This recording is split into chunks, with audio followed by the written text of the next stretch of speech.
أعوذ بالله من الشيطان الرجيم بسم الله الرحمن الرحيم وَلَنَبْلُوَنَّكُمْ بِشَيْءٍ مِّنَ الْخَوْفِ وَالْجُوعِ وَنَقْصٍ مِّنَ الْأَمْوَالِ وَالْأَنفُسِ وَالثَّمَرَاتِ وَبَشِّرِ الصَّابِرِينَ الَّذِينَ إِذَا أَصَابَتْهُمْ مُصِيبَةٌ قَالُوا إِنَّا لِلَّهِ وَإِنَّا إِلَيْهِ رَاجِعُونَ صدق الله مولانا العظيم وبلغنا رسوله النبي الأمين المتين المختار الكريم ونحن على ذلك من الشاهدين والشاكرين والحمد لله رب العالمين۔ بارگاہ رسالت معاب صلی اللہ علیہ وسلم میں درود پاک کا ہدیہ پیش کریں۔ اللہم صلی علی سیدنا و مولانا محمد معدن الجود والکرم وآلہ واصحابہ الکرام وابنہ الکریم وبارک وسلم صلاة دائمة سرمدا ابدا۔ عزیزان گرامی وقار، قرآن عظیم میں اللہ رب العزت ارشاد فرماتا ہے اور ہم ضرور تمہاری آزمائش کریں گے، تمہیں آزمائیں گے۔ کن چیزوں سے آزمائیں گے؟ تمہارا امتحان ہوگا۔ 4 چیزوں کا ذکر اس آیت میں آیا ہے۔ بِشَيْءٍ مِّنَ الْخَوْفِ، تمہیں ڈر دے کر کے کسی چیز کا، خوف سے تمہیں آزمایا جائے گا۔ والجوع، اور بھوک کے ذریعے سے آزمایا جائے گا۔ ونقص من الاموال، اور مال کی کمی کے ذریعے سے تمہیں آزمایا جائے گا۔ مال گھٹ جائے گا، فاقہ ہوگا، اس طرح سے تمہیں آزمایا جائے گا۔ والانفس والثمرات، اور کچھ جانوں کے ذریعے سے تمہاری آزمائش ہوگی۔ جانوں سے مراد کیا ہے؟ کسی عزیز کی جان چلی جائے گی تمہارے آنکھوں کے سامنے، تمہارے گھر والوں کی موت تمہارے لیے بڑی آزمائش ہے، تمہارے لیے ایک بڑا امتحان ہے۔ اور پھر اخیر میں رب تبارک و تعالی ارشاد فرماتا ہے وَبَشِّرِ الصَّابِرِينَ الَّذِينَ إِذَا أَصَابَتْهُمْ مُصِيبَةٌ قَالُوا إِنَّا لِلَّهِ وَإِنَّا إِلَيْهِ رَاجِعُونَ۔ اے رسول، ان لوگوں کو بشارت دے دیں۔ کن لوگوں کو؟ ان لوگوں کو بشارت دے دیں جن کے پاس مصیبت آتی ہے تو یوں کہتے ہیں ہم اللہ ہی کے ہیں اور اللہ ہی کی طرف لوٹنے والے ہیں۔ مصیبتوں کے وقت جنہوں نے کہا انا للہ و انا الیہ راجعون، رب تعالیٰ فرماتا ہے رسول انہیں بشارت دے دیجیے۔ کس بات کی بشارت؟ کس بات کی خوشخبری؟ اولئک علیہم صلوات من ربہم ورحمہ واولئک هم المہتدون۔ اللہ فرماتا ہے یہ وہ لوگ ہیں جن پر ہمیشہ اللہ کی رحمتیں اترتی ہیں۔ جنہوں نے انا للہ و انا الیہ راجعون کہا، یہ وہ لوگ ہیں جن پر اللہ تبارک و تعالیٰ کی طرف سے ہر وقت رحمتیں اترتی ہیں، اور یہی لوگ ہدایت پائے ہوئے ہیں، یہی لوگ ہدایت والے لوگ ہیں۔ اس پوری آیت کے اعتبار سے اگر میں آپ کو بتاؤں تو پتہ یہ چلے گا، ریزلٹ اس کا یہ ہے کہ مصیبتوں کے وقت صبر کرنا یہ ہدایت۔ ہدایت، اگر آپ ہدایت پر ہیں یا نہیں یہ دیکھنے کے لیے مصیبتوں کے وقت ہی آپ کو دیکھا جائے گا۔ گھر میں کسی کا انتقال ہو جائے اور پھر دیکھا جائے گا کہ تمہاری زبان سے الفاظ کیا کیا نکلتے ہیں، تم شکایتیں کن کن باتوں کی کرتے ہو، پھر دیکھا جائے گا ہدایت پر ہو یا گمراہ ہو۔ ایک روایت میں یہ بھی ہے کہ جب کسی کے بچے کا یا کسی کے بھائی کا یا باپ کا انتقال ہوتا ہے گھر میں، تو جنازہ اٹھانے سے پہلے ہی وہاں ایک فرشتہ آتا ہے۔ وہ فرشتہ گھر والوں کا معائنہ کر رہا ہوتا ہے کہ کون کون کیا کیا کہہ رہا ہے۔ رب ذوالجلال ہر چیز کی خبر رکھتا ہے، لیکن فرشتوں کو اسباب بنایا گیا ہے اور گواہ بنانے کے لیے انہیں یہ ڈیوٹی دی جاتی ہے۔ ہر ایک کی زبان سے جو نکلے ہوئے الفاظ وہ سنتا ہے اور جا کر کے رب تعالیٰ کی بارگاہ میں عرض کرتا ہے۔ اللہ تعالیٰ پوچھتا ہے کہ میں نے فلاں کے گھر سے ایک جان لے لی، ان کا عزیز بیٹا چلا گیا، بھائی چلا گیا، ماں چلی گئی، وہ لوگ میرے بارے میں کیا کہہ رہے تھے؟ فرشتہ کہتا ہے اے رب ذوالجلال، ان لوگوں کے زبان پر شکر کے الفاظ تھے، وَإِنَّا لِلَّهِ وَإِنَّا إِلَيْهِ رَاجِعُونَ کہہ رہے تھے، اور وہ صبر کر رہے تھے. میں نے گھر والوں کے سب حالات دیکھے. اللہ تعالیٰ فرماتا ہے اے میرے فرشتے تو گواہ رہنا، میں نے ان سے جو چیز لیا ہے اس سے کئی گنا زیادہ نعمت انہیں عطا کروں گا، اس سے بہتر نسل انہیں دی جائے گی، اور ان کے غم آج جتنے ہیں اس سے کئی گنا زیادہ خوشیاں میں انہیں جنت کی عطا کروں گا جنہوں نے میری دی ہوئی مصیبت پر صبر کیا. اور کوئی گھر ایسا ہوگا جس گھر سے فرشتہ جا کر کہے گا کہ مولا اس گھر والے تو بے قابو تھے، جو منہ میں آیا بکے جا رہے تھے، وہ تو یوں کہہ رہے تھے کہ اللہ کو کیا ہمارا ہی گھر ملا، ہمارا ہی بچہ جانے کو تھا، ہمارے ہی گھر میں یہ آفت آنے کو تھی. اس طرح کے الفاظ وہ کہہ رہے تھے اور رب تبارک و تعالیٰ کو ظالم کہہ رہے تھے. اللہ تبارک و تعالیٰ اپنے جلال کا اظہار فرماتا ہے، ارشاد فرماتا ہے فرشتے کو اے فرشتے تو گواہ رہنا، انہوں نے میرے بارے میں جیسا گمان کیا اب میں ان کے ساتھ ویسا ہی سلوک کروں گا. اللہ تبارک و تعالیٰ کے ساتھ یہ گمان جس طرح بندہ کرے گا اللہ تعالیٰ اس کے ساتھ اسی طرح کا سلوک فرمائے گا. اس کو ارحم الراحمین ہی تصور کرو. ہمیشہ رب تبارک و تعالیٰ مہربان ہے اور مہربان ہی اس کی طرف گمان کرنا بھی چاہیے مومن کو. انشاءاللہ العزیز مہربانی ہوگی اور بلکہ دلوں کا قرار اور سکون بھی رب تعالیٰ ہی عطا کرتا ہے. اے میرے عزیزو، یہ تمہیدی باتوں کے بعد میں اب عرض کرنا چاہتا ہوں. محرم الحرام کے مہینے میں کربلا کے واقعات سنتے ہی رہتے ہیں. میرے عزیزو، ہم بچپن سے لے کر اب تک ہر سال کربلا میں ہونے والے عظیم حادثے کو سنتے بھی آ رہے ہیں. 14 صدیوں گزر جانے کے بعد بھی اس واقعے کو یاد کرتے ہیں تو آنکھیں بھیگ جاتی ہیں. اس میدان میں، وہاں کے ریگزاروں میں رسول کریم صلی اللہ تعالیٰ علیہ وسلم کے اہل بیت کا جو امتحان تھا وہ کتنا سخت تھا، کتنا کٹھن تھا. کسی ایک کے ساتھ کوئی معاملہ ہو جائے تو سمجھ میں آئے. امام عالی مقام سید الشہداء امام حسین رضی اللہ تعالیٰ عنہ کو کتنا بڑا امتحان دینا پڑا ہوگا. ایک نہیں، اپنے خاندان کی 29 لاشیں انہوں نے اٹھائی ایک دن کے اندر، اپنے خاندان کی. پھر دوسرے ان کے اصحاب اور رسول اللہ کے صحابہ بھی اس میں موجود ہیں اور دوسروں کے بچے بھی اس میں موجود ہیں. کل ملا کر 72 لوگوں کی وہاں پر جانیں گئی ہیں، شہادت کا جام انہوں نے نوش کیا ہے. لیکن ہر گھڑی امام حسین ہر موت کو دیکھتے رہے. آج کبھی تصور کرنا ہمارے گھر میں کسی ایک فرد کا انتقال ہو جائے تو گھر پورا عجیب سا ہو جاتا ہے، پورے گھر کا سکون غارت ختم ہو جاتا ہے. ہم میں سے کوئی کھانا پینا نہیں چاہتا ہمارے باپ کا انتقال ہو یا بیٹے کا انتقال ہو یا بھائی یا ماں کا انتقال ہو. لیکن امام حسین کی وہ بات مجھے یاد آتی ہے جب اپنے جوان بیٹے علی اکبر کی لاش پر گھوڑے دوڑتے ہوئے بھی دیکھ رہے تھے.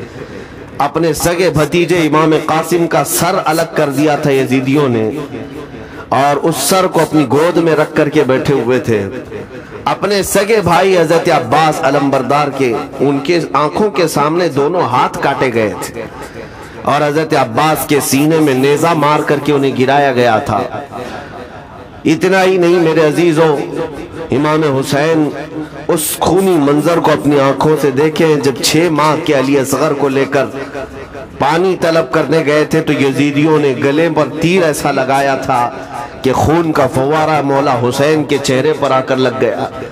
پورے کربلا کے واقعات پڑھنے کے بعد میں نے محسوس کیا اتنے پورے واقعے گزر جانے کے بعد بھی ایک چیز کربلا میں نہیں ہوئی، باقی سب آفتیں آئی ہیں، ایک چیز نہیں ہوئی. وہ کیا ہے؟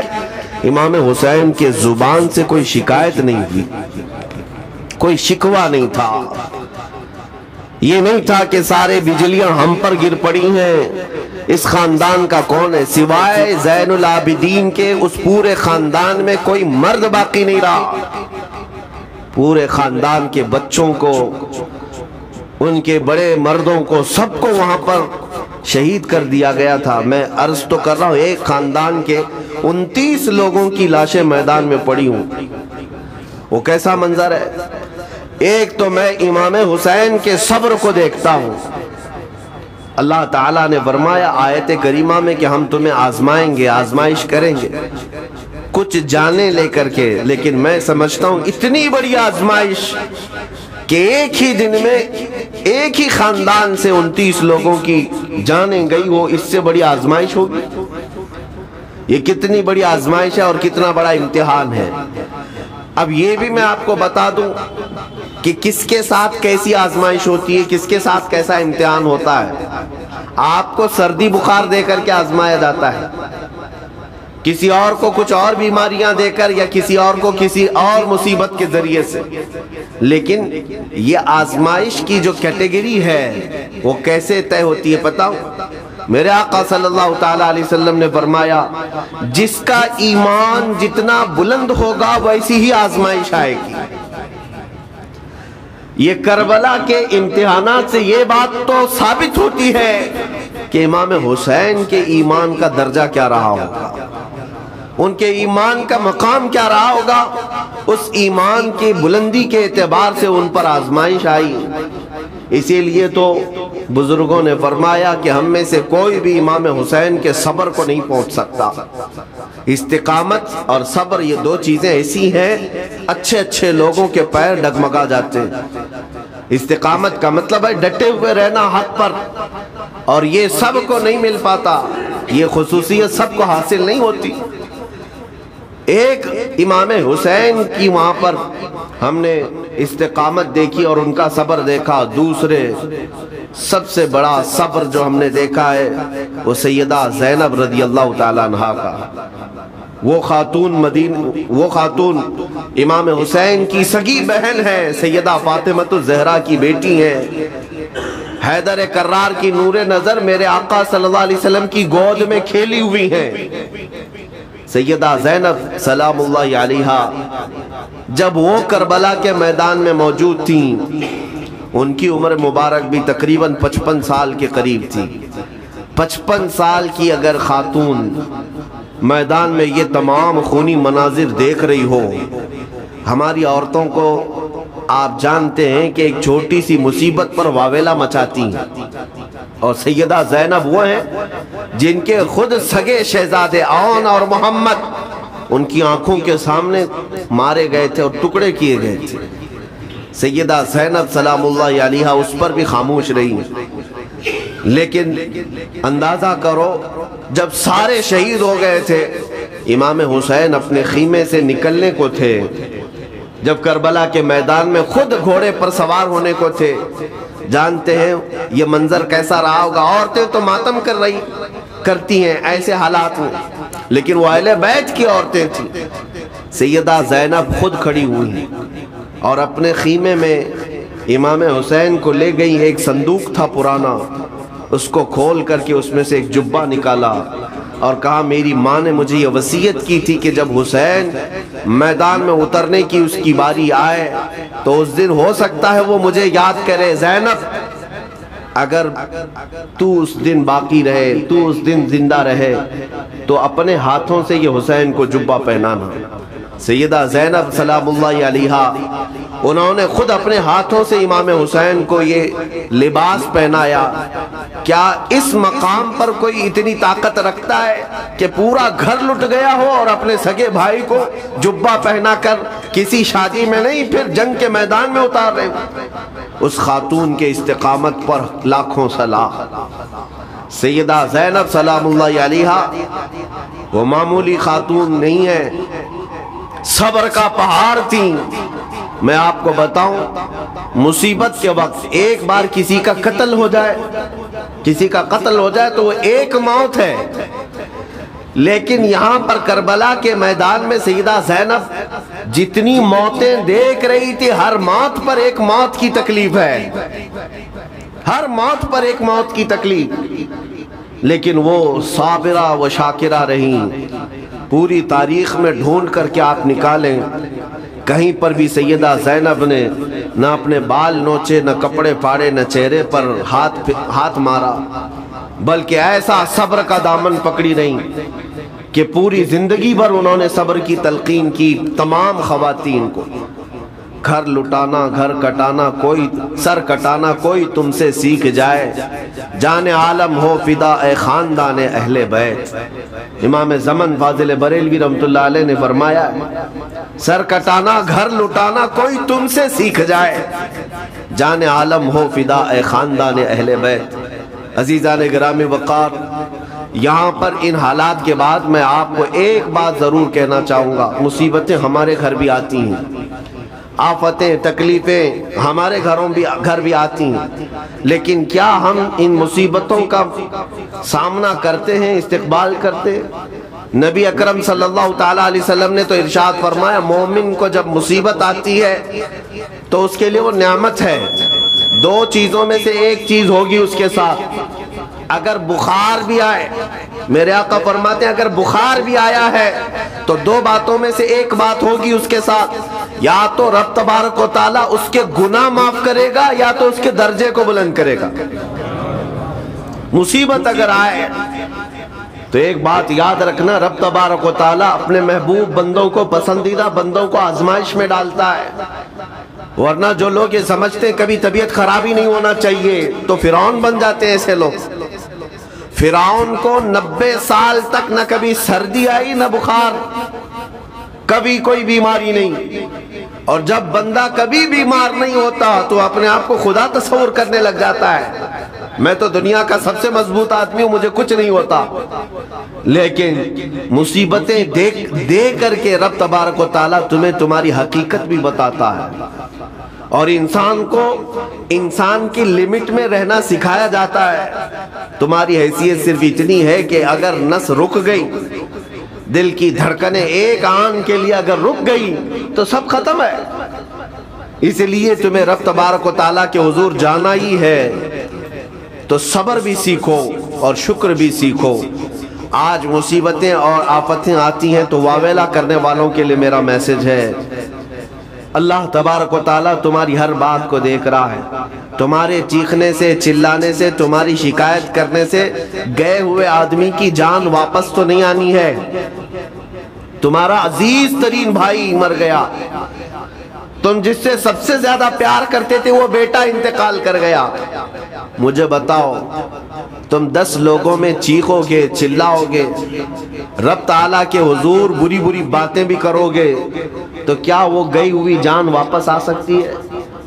میرے عزیزو، یہ وہ حکومت نہیں ہے کہ تمہارا احتجاج کرنے پر قانون واپس لے لیا جائے۔ تمہارے سب مل کر کے پروٹیسٹ کرنے سے حکومتیں اپنے فیصلے واپس لے سکتی ہیں، لیکن وہ رب ذوالجلال شہنشاہ اعظم کا قانون ہے۔ وہاں نبیوں کی بھی جو روح لی گئی، وہاں پر اللہ تبارک و تعالیٰ نے اپنے محبوب نبیوں کی بھی روح کو قبض کرنے کا حکم دیا، تو کیا سب کے غم منانے سے وہ روحیں واپس کرنے کا فیصلہ کیا گیا ہے؟ نہیں میرے عزیزو، اس عالم میں، اس کائنات میں پھر کوئی ہمارے رونے چیخنے چلانے سے واپس نہیں آتا۔ ہاں غم کرنا اپنی جگہ پر ہے، لیکن غم کا شرعی طریقہ کیا ہے؟ میرے آقا صلی اللہ تعالیٰ علیہ وسلم نے بھی غم فرمایا۔ آپ کے عزیز بیٹے سیدنا ابراہیم جب انتقال کر گئے، میرے آقا کی آنکھوں میں آنسو تھے۔ حضور پاک صلی اللہ تعالیٰ علیہ وسلم کی آنکھوں کے سامنے سیدہ خدیجۃ الکبریٰ کا انتقال ہوا، حضور غمگین تھے، لیکن غم کا مطلب کبھی یہ نہیں ہوتا کہ اللہ کی بارگاہ میں شکایت کریں، تو نے میرے ساتھ ایسا کیوں کیا؟ یعنی تم حکم دو گے، رب تبارک و تعالیٰ کو تم مشورہ دو گے کہ کس کے ساتھ کیا کرنا ہے۔ اس لیے ان مواقع پر ہم سب کی آزمائش ہے، ہمارا امتحان ہے۔ ایسے معاملات جب بھی آتے ہیں، دیکھیں میں آپ کو ایک اور باریک بات بتا دیتا ہوں۔ یہ ہم آج تقریر کر رہے ہیں، ہو سکتا ہے آپ بھی سن رہے ہیں اور اچھی طرح سمجھ رہے ہیں، لیکن خود کے گھر پر جب آ جائے تو تقریر بھی یاد نہیں رہتی، نصیحت بھی یاد نہیں رہتی، غم کا غلبہ زیادہ ہو جاتا ہے۔ ایسے اوقات میں حکم کیا ہے مومنین کو؟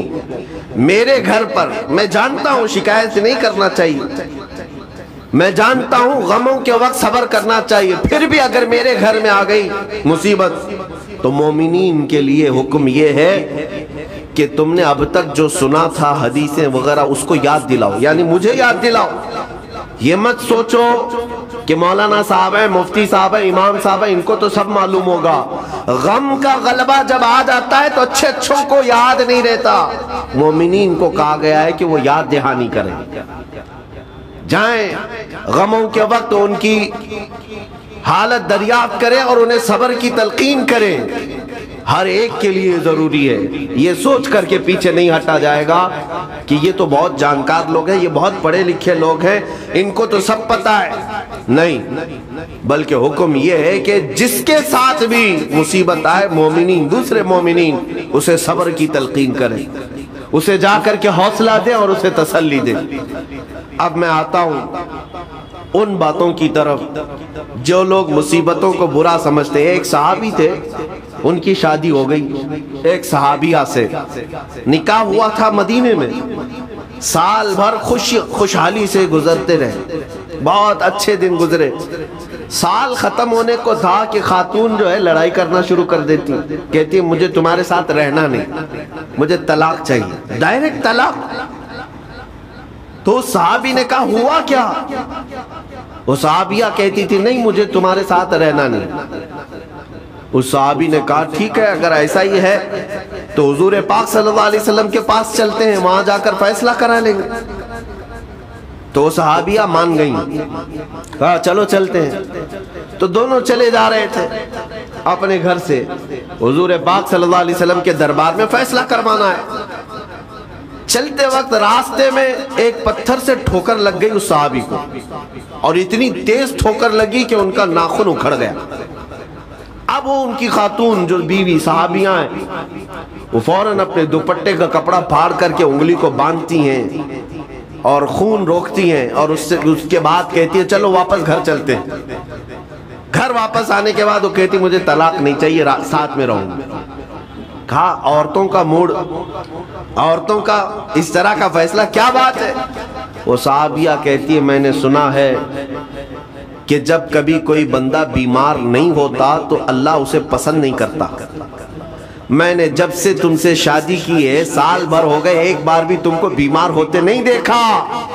مجھے ایسا لگنے لگا کہ کہیں تم اللہ کے ناپسندیدہ بندے تو نہیں ہو، اس لیے میں تمہارے ساتھ نہیں رہنا چاہتی تھی۔ اب جب راستے میں ٹھوکر لگ کر ناخن اکھڑ گیا تو مجھے احساس ہوا کہ اللہ تجھے بھی پسند کرتا ہے، میں تیرے ساتھ رہنے کو تیار ہوں۔ وہ صحابیہ تھی۔ میرے عزیزو، اس کا مطلب یہ نہیں کہ ہم آپس میں ایک دوسرے کے بیمار ہونے کی انتظار میں رہیں۔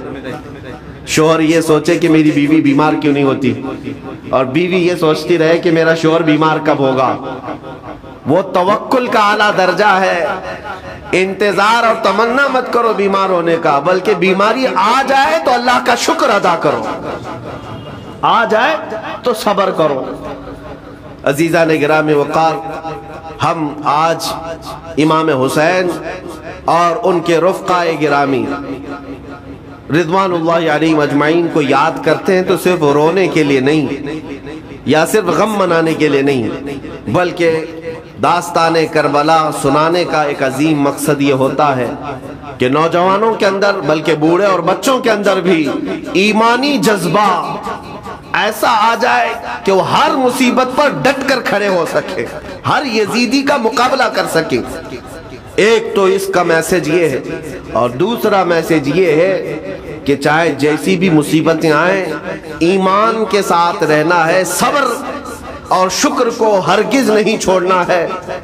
مصیبتیں ہمارے پاس اب اتنی بڑی تو نہیں آتی کہ ایک خاندان کے ہی اتنے لوگوں کو کاٹ دیا جائے، ایسی مصیبتیں تو نہیں آئی۔ اب جو کچھ بھی آتی ہیں ہمارے ساتھ، وہ مال کی کمی کی، کبھی دکان میں دھندا نہیں چلتا، کبھی بچے کسی کو نہیں ہو رہے ہیں، یا پھر گھر میں کوئی بیمار ہے، کوئی مستقل بیماری آ گئی ہے، یہی تو مصیبتیں ہیں۔ مومن کے لیے یہ قید خانہ ہے، زیادہ آسائش اور آرام کی فکر نہ کرو۔ یہ دنیا مومن کے لیے قید خانہ ہے۔ اسی لیے شاعر نے کیا خوب کہا، جب کسی کا انتقال ہوتا ہے، ایک سچے مومن کا انتقال ہوتا ہے، تو لوگ کہتے فلاں مر گیا فلاں مر گیا. تو ایک شاعر نے بہت اچھے انداز سے کہا ہے کہ کون کہتا ہے کہ مومن مر گیا؟ جو سچا مومن ہے اس کے لیے کہہ رہا ہوں. وہ شاعر نے کہا کون کہتا ہے کہ مومن مر گیا، قید سے چھوٹا وہ اپنے گھر گیا. حقیقت تو یہ، قید سے چھوٹا وہ اپنے گھر گیا. یہاں دنیا میں زیادہ آسائش، زیادہ آرام کی طلب انسان کو مغرور بنا دیتی ہے، تکبر والا بنا دیتی ہے، گھمنڈی بنا دیتی ہے. اور اللہ تبارک و تعالیٰ کی بارگاہ میں ہمیشہ سر بسجود رہنے والا وہ بندہ ہے جو مصیبتوں میں گھرا رہتا ہے. کچھ نہ کچھ مصیبتیں ایسی ہیں جو تمہیں مسجد تک لاتی ہیں، قرآن تک لاتی ہیں، تسبیح تک لاتی ہیں. اور کوئی مصیبت نہ ہو، کوئی تکلیف نہ ہو تو پھر جلدی بندہ اللہ کو بھی یاد نہیں کرتا. اسی لیے رب تبارک و تعالیٰ کی بارگاہ میں کچھ فرشتے ایسے ہیں، جب تم رو رو کر کے دعائیں کرتے ہو پھر یہ کہتے ہو میری دعائی نہیں قبول ہوتی، مولانا آپ کیجئے، میں تو کب سے کی دعا مانگ رہا ہوں، میری تو دعا ہوتی ہی نہیں، اور آپ کہتے ہیں اللہ تعالیٰ بہت جلدی دعا قبول کرتا ہے. یہ نا امیدی تمہاری اللہ تعالیٰ کی ذات سے ہرگز جائز نہیں. لیکن میں وجہ بھی بتا دیتا ہوں. کچھ فرشتے ایسے ہیں جو تمہاری دعائیں سن سن کر کے اللہ سے کہتے مولا یہ بندہ کتنا مانگ رہا ہے، تو قبول کیوں نہیں کرتا؟ رب تبارک و تعالیٰ یہ جو مانگ رہا ہے اسے دے کیوں نہیں دیتا؟ رب تعالیٰ فرماتا ہے فرشتوں میں بھی سن رہا ہوں اس کے مانگنے کو، اس کی دعاؤں کو. اگر میں ابھی اس کو دے دوں تو وہ مانگنا بند کر دے گا، اور اس کا مانگنا مجھے اچھا لگتا ہے. جب تک وہ مانگتا رہے گا میں اسے پسند کرتا رہوں. ایک وجہ یہ بھی ہوتی ہے تم مایوس ہو کر کے چھوڑ دیتے ہو کہ اب کیا دعا کرنا، اتنے دنوں سے کر ہی رہا تھا، کچھ نہیں ہوتا. اگر تمہاری دعاؤں کا اثر جلدی نظر نہیں آتا تو رحمان تمہاری دعائیں سن رہا ہے اور وہ تمہاری دعائیں پسند بھی کر رہا ہے. میرے عزیزو، یہ تمام حالات میں آپ اللہ تبارک و تعالیٰ کی بارگاہ میں کثرت سے دعا ہی کریں اور مانگا ہی کریں جب مصیبتیں آئیں. آج کے حالات بھی ہماری آزمائش کے حالات ہیں. آج کا جو دور ہے وہ بھی ایک یزیدی دور ہے. یہاں پر جگہ جگہ جو مسلمانوں کے ساتھ حالات ہیں یہ ہمارے لیے آزمائش کا دور ہے، بہت بڑا امتحان چل رہا ہے. ان حالات میں مسلمانوں کو چاہیے وہ اپنے ایمان کے ساتھ ڈٹے رہیں، استقامت. مولا حسین کے سبق کو پڑھیں. اس وقت تو ان کی گردنوں پر تلواریں تھیں، ان کے بچوں کے سینے چھدے ہوئے تھے تیروں سے، لیکن وہ ڈٹے ہوئے تھے میرے مصطفیٰ کی شریعت پر. آج ابھی تمہارے سینوں پر بندوق کی گولیاں نہیں لگائی گئیں، ابھی تمہارے اوپر اتنی بڑی مصیبتیں نہیں آئیں، لیکن میں پھر بھی دیکھتا ہوں نوجوانوں کو کہ کوئی مصیبت نہ آنے کے باوجود بھی تم اسلام کے ساتھ کھلواڑ کر رہے ہو. میرے آقا کی سنتوں کو پیٹ پیچھے پھینک کر کے تم تو بازاروں کی زینت بننا پسند کرتے ہو. اکثر لوگوں کو ہم نے دیکھا آج مجرے کرنے والوں کی کثرت یہ ہمارے نوجوان بچوں کی ہے. یہ اپنے جسموں کی نمائش کرنا اس کو فیشن سمجھتے. نہیں میرے عزیزوں، امت مصطفیٰ اور وہ بھی امام حسن اور امام حسین کے غلام اس مردار دنیا پر کبھی بھی اپنی حکومت نہیں چاہتے. اس مردار دنیا کے وہ کبھی خواہش مند نہیں ہوتے. لیکن جن نوجوانوں کو آج ہم ان خواہشات کی پیروی کرتے ہوئے دیکھ رہے، افسوس ہوتا ہے، افسوس ہوتا ہے. آج کے حالات میں تم بھی سنبھل جاؤ، کیونکہ ایک بہت بڑی جنریشن تمہارے پیچھے ہے اور وہ تمہیں دیکھ کر کے نقل کرے گی. اگر آج تمہارا راستہ بگڑ گیا تو یہ جو چھوٹے بچے ہیں وہ بگڑے ہوئے راستے کو اسلام سمجھنے لگ جائیں گے، وہ اسی بگڑے ہوئے راستے کو ہی صحیح راستہ سمجھ بیٹھیں گے. اسی لیے آج نوجوانوں کی کثرت میرے آقا صلی اللہ تعالیٰ علیہ وسلم کے عاشقوں کی ہونا چاہیے. اور ان سخت ترین حالات کا مقابلہ باڈی بلڈر نہیں کر سکتا. میں آپ کو بتا دوں، ان ظالم یزیدیوں کا مقابلہ کاجو بادام کھانے والا نہیں کر سکتا. ہاں، ان حالات کا مقابلہ کرنے کے لیے جسمانی طاقت کی ضرورت نہیں. ان بڑے سے بڑے سخت ترین حالات کا مقابلہ وہ نوجوان کر سکتا ہے جس کے سینے میں عشق مصطفیٰ ہو. مولا حسین کے نقش قدم پر چلنے کا عزم رکھتا ہو، پھر چاہے وہ لاغر ہی کیوں نہ ہو، نحیف و ناتواں ہی کیوں نہ ہو، کمزور ہی کیوں نہ ہو، لیکن ہم نے دیکھا ہے تاریخ میں کمزور بھی ہے، اگر جسمانی اعتبار سے عشق رسول کی دولت سینے پر رکھتا ہے تو دنیا میں وہ کھلبلی مچا دیتا ہے، اور کفار و مشرکین کے خیموں میں اس کی ہیبت طاری رہتی ہے۔ ہم نے اور تاریخ پڑھی ہے۔ آخری بات عرض کرتا ہوں، امام اہل سنت فاضل بریلوی امام احمد رضا خان نور اللہ مرقدہ، اعلیٰ حضرت کو کون نہیں جانتا آج کے زمانے میں، ذرا ان کی سیرت اٹھا کر کے پڑھنا اور پھر یہ بھی دیکھنا کہ جسمانی طاقت ان کی کیسی تھی، جسمانی ساخت کیا وہ چلتے تو لہیم شہیم تھے، اونچے چوڑے اور سینہ بھرا ہوا کہ لوگ صرف جسم کو دیکھ کر کے ڈر جائیں؟ نہیں، اعلیٰ حضرت فاضل بریلوی رضی اللہ تعالیٰ عنہ اس طرح جسمانی بہت اونچی چوڑی صلاحیت کے نہیں تھے، بلکہ بہت ہی ہلکا جسم رکھتے تھے، ہلکا جسم، دبلے پتلے تھے، لیکن جب اپنے حجرے میں بیٹھ کر کے قلم چلاتے تھے تو دنیا کے کونے کونوں میں ان کی گونج ہوتی تھی، اور بڑے بڑے قلعوں میں جو ہے زلزلہ آ جاتا تھا۔ اور سرکار غوث پاک رضی اللہ تعالیٰ عنہ کو کون نہیں جانتا؟ غوث پاک کا حال تو یہ تھا، جسمانی اعتبار سے آپ کی گردن کی ہڈیاں بھی دکھتی تھی، اتنے دبلے تھے، اور کثرت عبادت کی وجہ سے، کثرت مجاہدات کی وجہ سے آپ کا جسم بہت ہی کمزور تھا۔ بلکہ ایک وقت کا واقعہ بھی ہے کہ آپ چلتے چلتے غش کھا کر گر گئے، چکر آ کر گر گئے۔ جسمانی اعتبار سے اکثر تو آپ پتے کھا کر کے رہے، کھانا بھی نہیں کھایا 40 سال تک، تو جسمانی اعتبار سے کمزور ہونا کوئی معنی نہیں رکھتا، لیکن دنیا یہ بھی جانتی ہے گردن کی ہڈیاں ہی کیوں نہ دکھتی ہوں، ہاتھ و پیر کی ہڈیاں ہی کیوں نہ دکھتی ہوں غوث پاک کی، لیکن روحانی طاقت کا حال یہ ہے کہ کسی قبر کو ٹھوکر لگا دے تو مردہ زندہ ہو جائے۔ اس طاقت کو میں آج آپ کے سامنے کہنے کی بات کر رہا ہوں، عشق مصطفیٰ سینے میں ہو اور سچی عقیدت و محبت حسنین کریمین سے رکھتا ہو، اور پھر اپنے طریقے بدل لے تو بڑے جسم اور ڈل ڈول بنانے کی ضرورت بھی نہیں آئے گی۔ مولا کریم تمہارا رعب خود ہی دشمنوں کے دلوں پر ڈالتا ہے۔ اللہ تبارک و تعالی ہم سب کو آئی ہوئی مصیبتوں کا ڈٹ کر مقابلہ کرنے کی توفیق عطا فرمائے، ہم سب کو استقامت عطا فرمائے اور صبر عطا فرمائے اور شکر عطا فرمائے، اور قیامت کے دن مولا تعالی ہم سب کو امام حسین کے ساتھ حشر عطا فرمائے۔ میرے آقا صلی اللہ تعالی علیہ وسلم کے جھنڈے تلے ہم سب کو جمع فرمائے۔ ہمارے ان نوجوان بچوں کو جو راہ راست سے ہٹے، مولا حسین اعظم کے راستے پر ان کو چلنے کی توفیق عطا فرما۔ قیامت تک ہماری نسلوں کو مولا عاشقان مصطفیٰ میں پیدا فرما، ہماری اولاد کو بدعقیدہ گمراہ ہونے سے ہمیشہ محفوظ فرما۔ وآخر دعوانا الحمدللہ رب العالمین۔ سلام۔